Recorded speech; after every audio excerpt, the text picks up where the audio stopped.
Sahabat Aisyah, ketemu lagi dengan Septi di podcastnya Aisyah. Sahabat Aisyah tahu nggak? Ternyata 149 juta anak di dunia itu mengalami stunting loh. Dan 6,3 jutanya ada di Indonesia. Saat ini prevalensi atau angka kejadian stunting di Indonesia itu adalah 21,6%. Artinya dari 100 anak, ada 22 anak stunting. Nah, sementara target yang ingin dicapai adalah turun sampai 14% di tahun 2024. Untuk itu, diperlukan usaha bersama untuk mencapainya. Salah satu upayanya harus dilakukan dari unit terkecil, yaitu keluarga. Dalam rangka Hari Gizi Nasional yang ke-64, pada podcast kali ini, kita mengundang ahli gizi dari Rumah Sakit Islam Aisyah untuk membahas masalah stunting ini. Halo Mbak-mbak yang cantik, jelita. Berat banget, terima kasih. Apa kabar Mbak? Baik. Alhamdulillah baik. Alhamdulillah ya. Kenalin dulu dong sama sahabat Aisyah nih. Dari sebelah sana Mbak. Oke, halo sahabat Aisyah. Perkenalkan, nama saya Rani Wahyuni atau biasa dipanggil Rani. Baik. Kemudian yang sebelah sini Mbak. Silmi, Setia Pertiwi, biasa dipanggil Silmi. Kali ini kita akan ngobrol dengan ahli gizi Rumah Sakit Islam Aisyah ya. Dengan Mbak Silmi dan Mbak Rani. Mbak, tadi kan aku udah ceritakan sedikit ya masalah stunting di dunia ya, sebenarnya bukan di Indonesia doang. Yang pertama nih Mbak, apa sih penyebabnya stunting itu bisa terjadi? Stunting itu apa sih Mbak? Dan apa yang menyebabkan stunting itu bisa terjadi? Bisa dijawab dulu. Jadi nih, kita kan sekarang mengenal istilah tentang stunting. Nah, stunting itu merupakan gambaran suatu kondisi tinggi badan seorang anak yang tidak sesuai berdasarkan umurnya. Nah, tapi pada dasarnya nih, kalau orang awam pada mengenalnya stunting itu anak pendek ya Bu ya. Namun, apakah semua anak pendek dikatakan stunting? Nah, tentunya tidak nih. Jadi, stunting itu merupakan kondisi gagal tumbuh berkembangnya seorang anak yang disebabkan karena asupan gizi kronis. Nah, itu dimulai dari masa 1000 hari pertama kehidupan. Jadi kurang gizi gitu ya Mbak ya? Nah, dapat dilihat bahwasannya kan tadi dimulai dari 1000 hari pertama kehidupan. Berarti ketika anak masih dalam janinnya nih, masih dalam kandungan ibu sampai berusia 2 tahun gitu. Jadi proses stunting ini terjadinya dari dalam kandungan. Bukan proses yang instan, melainkan dari kejadian yang lama gitu. Oh, jadi kronis ya, dalam jangka waktu lama terjadinya ya. Kalau dari Bahkan bisa pasien jadi stunting itu manifestasi dari ibunya sebelum dia nikah. Oke. Jadi ada persiapan tuh sebelum nikah tuh ada gizi pranikah dulu kan ya. Di situ ibu istilahnya calon ibu ini memperbaiki status gizinya. Biasanya kalau misalnya sebelum nikah itu biasa ada pengukuran lila ya. Jadi kalau lingkar lengan atas ya. Lengan atas. Kalau misalnya kurang kan biasanya kondisinya itu adalah kekurangan energi kronik. Itu juga memicu status gizi anak gitu. Oh gitu. Jadi sebenarnya jauh dari sebelum proses kehamilan itu sendiri ya sudah terjadi si potensi stuntingnya ini ya Mbak ya. Jadi untuk proses stunting ini kan nggak cepat ya. Nggak cepat. Berarti kan lama ya. Jadi stunting itu awalnya biasanya dia penurunan berat badan dulu. Habis penurunan berat badan, tadi kekurangan energi yang mengakibatkan gagal tumbuh gitu. Oke. Jadi gagal tumbuh deh ya. Mau tumbuh nggak jadi. Terus tanda-tandanya apa sih Mbak kalau anak stunting itu? Tadi kan ada nggak semua anak pendek itu dinamakan stunting. Nah bedanya tuh apa ya Mbak? Nah, jadi ini lebih ke faktor penyebabnya nih Bu. Jadi kan kalau tadi disampaikan bahwasanya ketika sebelum hamil itu dari gizinya. Nah itu seperti contohnya kayak ibu remaja yang hamil.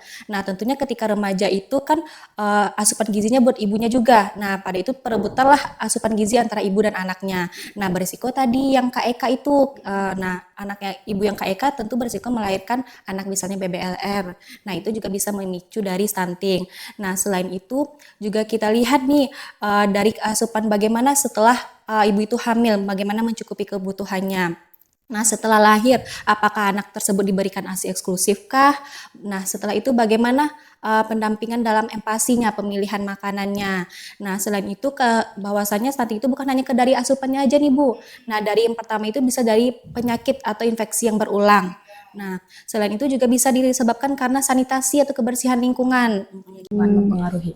Oh iya. Jadi kalau sanitasi itu sepertinya kalau sanitasinya buruk anaknya jadi sering sakit gitu ya. Jadi bisa bikin stunting juga gitu ya. Atau kebiasaan-kebiasaan makan di lingkungan kan ya. Kadang kan suka ada tabu ya, misalnya anak umur sekian nggak boleh makan apa gitu Oh kan, ya iya, banyak sekali belum ya. boleh makan ikan Iya, gitu misalnya ya. kan banyak. Nggak boleh makan ayam nanti gatel kayak gitu-gitu ya Mbak ya, suka banyak ya kayak apa tuh namanya kepercayaan Iya, budaya kayak di gitu daerah-daerah sih. tertentu ya. Ya, jadi bisa disimpulkan bahwa untuk penilaian stunting ini anak ini pendek apa stunting itu nggak bisa dari pendeknya aja ya, berarti harus ada penilaian-penilaian lain seperti riwayat-riwayat sebelumnya gitu kayak apakah anak ini sering sakit, bagaimana dengan riwayat pada saat dihamilnya, bagaimana ibunya, kayak gitu ya, sanitasi lingkungannya, banyak faktor ya, berarti ya nggak sesederhana itu ya Mbak ya. Pelik pemirsa. Jadi rentannya panjang. Urusannya panjang, complicated. Nah, untuk mencegah stunting ini terjadi, adakah makanan tertentu yang bisa dikonsumsi anak atau ibunya waktu hamil atau gadis remaja untuk persiapan hamilnya yang spesifik gitu Mbak, yang bisa mencegah stunting? Baik, jadi kalau untuk makanan nih yang untuk mencegah stunting ini protein hewani nih Bu. Karena protein hewani itu dapat mencegah stunting karena apa? Karena mengandung asam amino esensial. Nah, di mana asam amino esensial itu membantu untuk pertumbuhan dan perkembangan pada anak gitu. Jadi istilahnya protein ini sebagai bahan bakunya gitu loh, untuk membuat sel-sel itu tadi. Oh gitu, jadi untuk zat pembangun gitu dulu kan kalau SMA kita diajarinnya protein sebagai zat pembangun. Nah, Bener ya iya. sahabat Aisyah ya? Jadi asam amino itu gimana Mbak tadi? Asam amino itu apa sih? Jadi asam amino esensial itu adalah zat pembentuk protein yang membentuk pertumbuhan kayak misalnya sel-sel jaringan, terus otot, terus pembentukan kulit, rambut, itu semua dari asam amino esensial. Oh gitu, jadi si asam amino ini adanya di protein hewani. Jadi selain mengandung asam amino esensial, protein hewani itu juga mengandung ini Bu, zinc, besi, kalsium, dan vitamin B12 yang membantu untuk pertumbuhan dan perkembangan anak nantinya. Oh, jadi banyak banget manfaatnya ya di protein hewani. Sekarang tuh namanya kalau di Instagram tuh prohe, Ya. protein hewani. Mbak Rani sama Mbak Silmi nih, saya ada titipan pertanyaan dari sahabat Aisyah. Jadi, seberapa banyak sih protein hewani yang harus dikonsumsi pada anak balita agar tidak menjadi stunting anaknya gitu? Nah, pada dasarnya nih kalau untuk kebutuhan protein itu Bu kembali lagi nih tergantung pada berat badan anak, tinggi badan, jenis kelamin bahkan umur. Namun dapat dikategorikan nih secara umum ya Mbak ya. Kalau untuk anak usia 6 sampai 11 bulan, kurang lebih untuk konsumsi proteinnya itu sekitar 15 gram. 15 gram itu. 15 gram ini berarti dibagi 3 kali makan atau satu kali makan 15 Nah, gram? 15 gram ini dalam satu hari makan ya. Oh, satu berarti. hari. Dalam satu hari Berarti kebutuhannya. kalau makannya 3 kali berarti satu kali makan 5 gram. Kurang lebih segitu. Berarti Dikit banget Mbak 5 gram. Enggak, itunya bukan beratnya, bukan berat ikannya. Itu bukan berat ikannya, tapi kandungan proteinnya. Nah, tapi kalau berat ikan itu satu potong kecil tuh sekitar 40 gitu. nah 15 gram protein ini bukan berarti berat si ikannya atau berat si ayamnya atau satu butir telurnya gitu ya. Jadi di dalam satu butir telur itu kurang lebih ada 7 gram protein gitu. Oh gitu. Jadi itu ada tabelnya ya Mbak ya. Ada tabelnya. Ibu-ibu di rumah berarti bisa googling dong ya. Misalnya telur itu satu telur mempunyai kandungan protein berapa gram. Di bahan makanan penukar sih kita biasanya lihatnya, di situ ada tabelnya untuk satu butir telur sekitar 7 gram. Kita 7 gram. Berarti kalau sehari 15 kan ya? Berarti bisa 2 telur gitu ya? Nah, bisa. Kalau 4 telur mungkin nanti bisulan ya. Satu potong ikan kan 40 sampai 50 gram ya. Iya. Itu kan sama sekitar 7 gram juga ya, berarti bisa setengah porsinya. Kan protein ini kan nggak hanya dari hewani aja, dari bahan makanan lainnya pun ada proteinnya, namanya kan yang terserap sama tubuh kan yang lebih cepat kan. Yang lebih cepat diserap. hewani ya. Oh gitu ya. Jadi yang lebih cepat diserap oleh tubuh adalah protein hewani ya. Makanya itu sangat penting untuk mencegah stunting ya. Iya, Mbak ya. benar. Nah Mbak, tadi kan kita udah bicara banyak tentang protein hewani ya, manfaatnya. Nah untuk jenisnya sendiri macam-macam protein hewani yang bisa dikonsumsi anak-anak Indonesia nih yang mudah didapatkan di Indonesia nih apa aja ya Mbak contohnya? Jadi kalau untuk contoh-contoh sumber-sumber protein Sumber-sumber hewaninya nih protein ya. hewani. Nah, untuk protein hewani itu gampang dicarinya, nggak harus yang mahal. Banyak kita jumpai dalam kehidupan sehari-hari nih, misalnya yang berasal dari laut seperti ikan dan seafood. Nah, itu juga bisa dari ayam, telur, daging maupun unggas-unggasan gitu. Selain sumber protein yang sudah disebutkan Darani tadi, bisa juga dari turunan-turunan dari apa ya, proteinnya. Misalnya kayak produk-produk susu, salah ya, bukan turunan ya, produk dairy-nya ya. Produk dairy. Kayak susu, yogurt, keju. Untuk yang nggak suka susu kan kadang ada yang nggak suka susu ya. Bisa dari keju gitu ya. Jadi untuk tambahan makanannya misalnya di MPASI nih, di snacknya ditambahin keju kah, atau ditambahin susu kah, itu bisa banget. Oke. Ya, lebih enak ya kalau jadi ada rasanya ya. Jadi nggak monoton untuk anak. Oh harus daging nih, harus ikan nih, enggak juga. Jadi bisa juga dari itu. Oke, itu termasuk juga ke protein hewani ya. Apakah cuman protein hewani aja yang penting untuk dikonsumsi anak-anak? Oke, jadi kan sekarang itu ada istilah gizi seimbang nih Bu. Jadi dalam ketika makan itu tidak hanya satu atau dua bahan makanan aja, harus ada karbohidratnya, protein hewaninya maupun protein nabatinya, lemak dan sayur-sayuran dan buah-buahan juga harus ada. Nah, sekarang itu kan ada kampanyenya dari pemerintah kita ya Bu ya, bukan 4 sehat 5 sempurna lagi nih namanya, tapi gizi seimbang. Tadi disebutkan nih gizi seimbang itu harus lengkap dan beraneka ragam. Bukan berarti makannya itu harus mahal ya Bu ya, tapi dalam piring makan itu juga harus disebutkan poin-poinnya tadi nih. Nah, sebagaimana bahwasanya isi piring makanku tadi kan disebutkan tidak hanya 1 sama 2 saja, tetapi sepertiga dari piring makan itu nanti kita munculkan ya piring makannya gitu ya. Nah, sepertiganya itu kandungannya itu karbohidratnya. Nah, sepertiganya lagi itu sayur-sayurannya. Nah, ya, jadi sayur sama karbohidrat itu sama banyak, sedangkan sepertiga laginya itu protein hewani dan buah-buahannya gitu, Bung. Oke, ini tuh berlaku untuk anak-anak atau untuk semua, Mbak? Isi piringku ini. Jadi isi piringku ini berlaku untuk semua usia gitu, dari anak sampai pun dewasa bahkan lansia juga makanannya juga harus beraneka ragam seperti itu. Harus seimbang ya. Ya gimana Selain dari pengaturan makannya, di pedoman gizi seimbang pun menekankan adanya kebersihan personal hygiene ya, kayak kebiasaan mencuci tangan, terus beraktivitas fisik kurang lebih 30 menit, sama kecukupan untuk cairannya juga ya. Nah, kalau untuk kebutuhan cairannya sendiri untuk anak-anak tuh berapa ya Mbak? Untuk anak yang di bawah 1 tahun dan untuk anak balita? Kalau untuk anak usia di bawah 1 tahun, kebutuhan cairannya kurang lebih di bawah 1 liter ya, sekitar 900 liter. Tapi kalau untuk anak di atas 1 tahun sampai 10 tahun ya, kurang lebih 1 liter sampai 1,5 liter. 1,5 liter. Kalau di atas itu baru 2 liter ya untuk dewasa. Cairan itu tadi gak hanya cuma dari air minum yang dia konsumsi, tapi dari ASI, dari sayuran, dari buah-buahan, itu kan ada cairannya juga benar, di buah-buahan kayak jeruk gitu kan udah ada cairannya juga ya. Jadi nih selain tadi di gizi seimbang ada aktivitasnya, bagaimana kebersihan lingkungannya dan cairannya juga harus dibatasi nih. Ada namanya batasi GGL nih Bu.